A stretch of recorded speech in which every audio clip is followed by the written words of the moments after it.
baiknya kalau kita berdoa dulu ya, agar pembelajaran hari ini dapat barokah oleh Allah.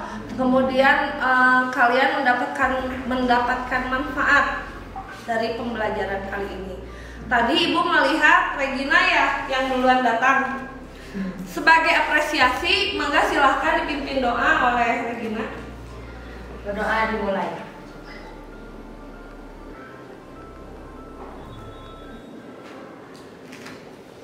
Doa dicukupkan. Coba cek teman di sebelahnya udah pada hadir semua. Udah? Ya, alhamdulillah kalau sudah pada hadir ya. Terus Ibu lihat di sini juga kan kalian kesehatan sehat-sehat aja ya, jaga kondisi badannya, banyakin makan teratur, istirahat juga harus teratur karena sekarang kan musim hujan, musim sakit juga, jadi harus pintar-pintar jaga kondisi badan ya. Nah, kita langsung saja pada pertemuan kali ini kita akan sama-sama mempelajari tentang titrasi asam basa. Model pembelajaran yang Ibu gunakan kali ini itu yaitu model problem based learning. Jadi PBL problem based learning. Kan judulnya juga problem ya. Berarti nanti Ibu akan memberikan kalian problem atau masalah. Nanti si masalah itu sama kalian diselesaikan dalam kelompok secara kolaboratif. Setelah diselesaikan masalah tersebut, nanti kalian akan tampil di depan menyajikan hasil diskusi kalian di depan kelas. Setelah itu nanti kita sama-sama menyimpulkan kegiatan pembelajaran dan di akhir pembelajaran nanti ada refleksi dan juga evaluasi ya. Jadi itu langkah-langkah yang akan kita lakukan pada pembelajaran hari ini. Nah, sebelum kita lanjut ke pembelajaran selanjutnya, silahkan kalian keluarkan HP-nya.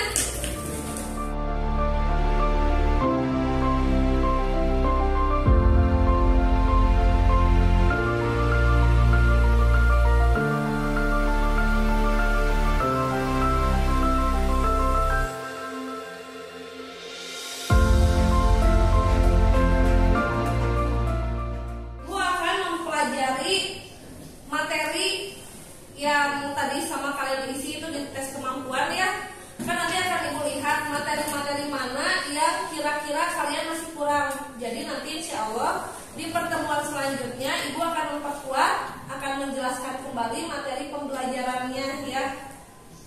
Jadi di sini ada beberapa tujuan pembelajaran yang harus kalian ketahui. Jadi pembelajaran kali ini ada 4 tujuan. Yang pertama, kalian harus dapat menjelaskan prinsip titrasi asam basa. Kemudian dapat juga menjelaskan jenis indikator yang digunakan dari titrasi asam basa tersebut. Dan meramalkan perubahan warna yang terjadi pada saat titik akhir titrasi. Nah ini, kalian masih ingat nggak? Pelajaran ini kan sebenarnya pelajarannya nyambung ya. Dari yang kelas 10. Waktu kelas 10 kalian sudah mempelajari tentang titrimetri sederhana. Seperti apa? Waktu kelas 10 yang udah kalian lakukan titrasinya? Nah, ya betul Alia, standarisasi ya. Standarisasi apa waktu kelas 10 Alia? HCL sama? Borak. Ya. Ya, jadi kalau untuk kelas 10 kalian hanya baru menstandarisasi aja, misalkan NaOH sama asam oksalat, borak sama HCl. Nah, di kelas 11 ini dia lebih aplikatif atau lebih pengaplikasiannya gitu. Di sini kalian akan mengaplikasikan titrasi asam basa, yaitu menentukan konsentrasinya. Jadi di sini yang kita ajarkan sekali lagi pengaplikasian titrasi asam basanya. Nah, masih ingat nggak? Kelas 10 lagi? Asam teh apa? Basa teh apa? Siapa ya? Sok, siapa yang berani? Sok. Yang menghasilkan biomass. Menurut saha eta teh? Krik. Menurut siapa? Siapa? Arrhenius, betul. Nah, tersebut. Kenapa miskonsepsi? Tahu nggak? Berarti benar apa salah itu? Sebenarnya ada yang benar, ada yang salahnya. Yang benernya kita lihat. Nah, ini kalau reaksinya sama-sama kuat ya, misalkan asam kuat dengan basa kuat, jadi sama-sama kuat gitu asam basanya. Berarti nanti yang dihasilkannya garamnya bersifat apa? Netral. Kalau sama-sama kuat, karena tidak ada yang dominan sifatnya, jadi sama-sama kuat gitu. Jadi nanti yang dihasilkan itu garamnya bersifat netral. Contohnya ini HCl asam kuat, NaOH basa kuat, itu kan sama-sama netral. Sama-sama kuat. Jadi yang dihasilkannya garam yang bersifat netral.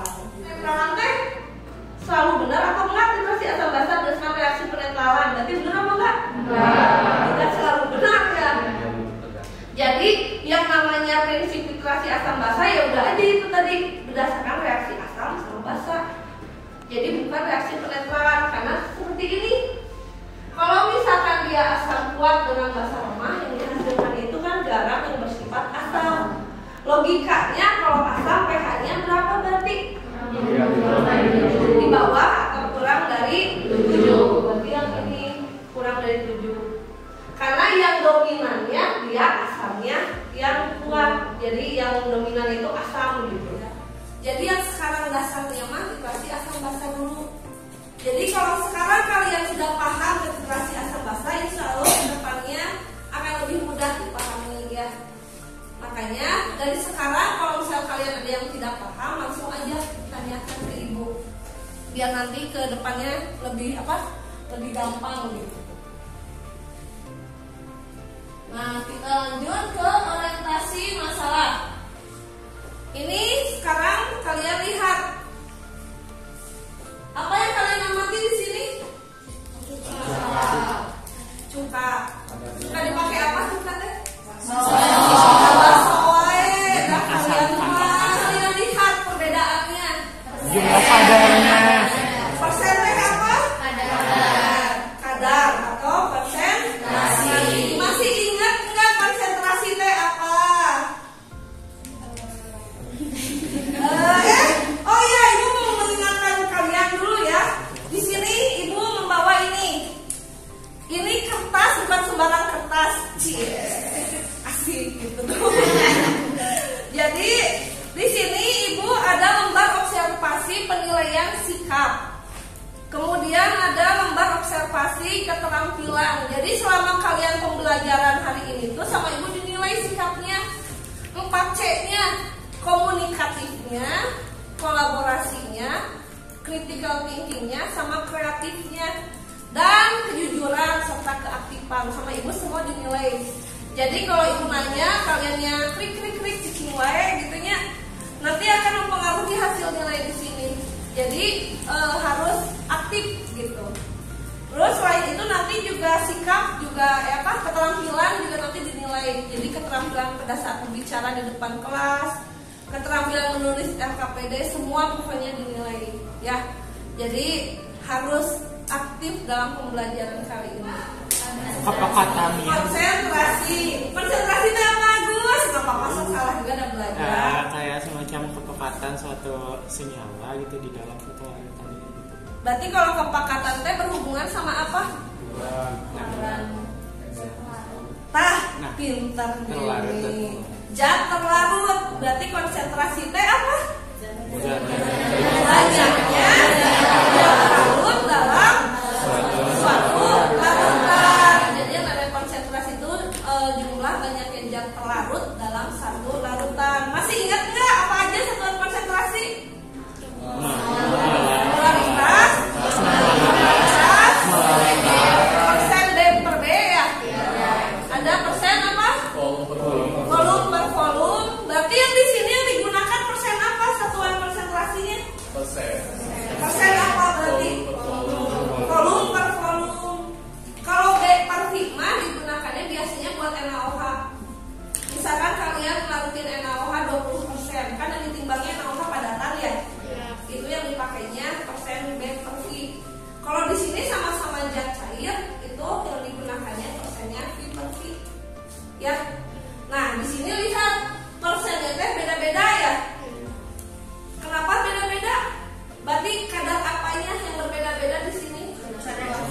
ada cuka. Kalau cuka teh apa sih? Zat terlarut. Cuka itu suatu larutan. Jadi larutan teh apa, masih ingat? Campuran. Ya, jadi yang namanya larutan itu campuran homogen kan, antara zat pelarut sama zat pelarut. Di sini zat pelarutnya apa? Pelarutnya apa? Bukan cuka, zat pelarutnya mah apa sih? Zat pelarutnya bukan cuka. Apa? Aset. Iya, apa? CH3 COOH. Jadi zat pelarutnya teh CH3 COOH. Sedangkan pelarutnya air kan, atau Aquades. Nah, di sini kalau misalkan 25% V per V, berarti asam asetatnya berapa, Aquadesnya berapa? Kalau misalkan volumenya 100 mili, apa? Mei? Jadi asam asetat itu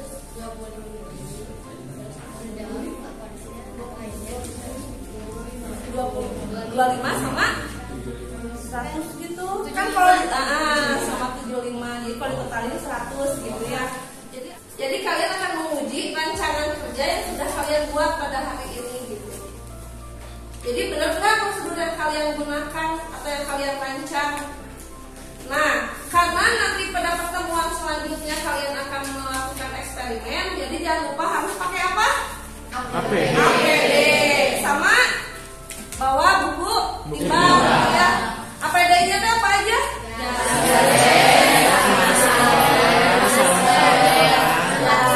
Jadi jas lab, sarung tangan, sarung tangan, terus nanti sepatu lab sama kalau misalkan ada yang tidak bawa salah satunya, berarti wayahnya harus di luar, nggak boleh praktikum. Bukannya apa-apa, karena kita kan bekerja harus sesuai dengan K3 ya.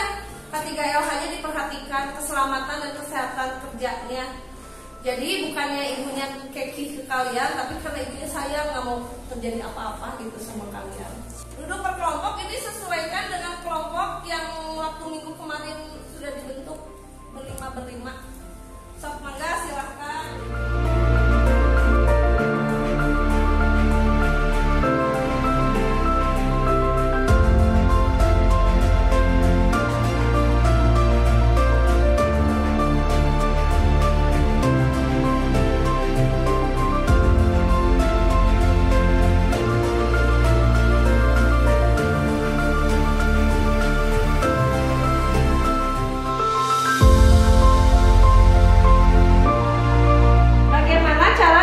Kadar asam asetat. Jadi bagaimana menurut kelompok Isma? Menentukan kadar asam asetat dengan menggunakan titrasi asam basa secara alkalimetri. Cara alkalimetri. Teknik titrasinya? Titrasi langsung. Kenapa langsung? Karena sampel langsung dititrasi oleh laboratorium.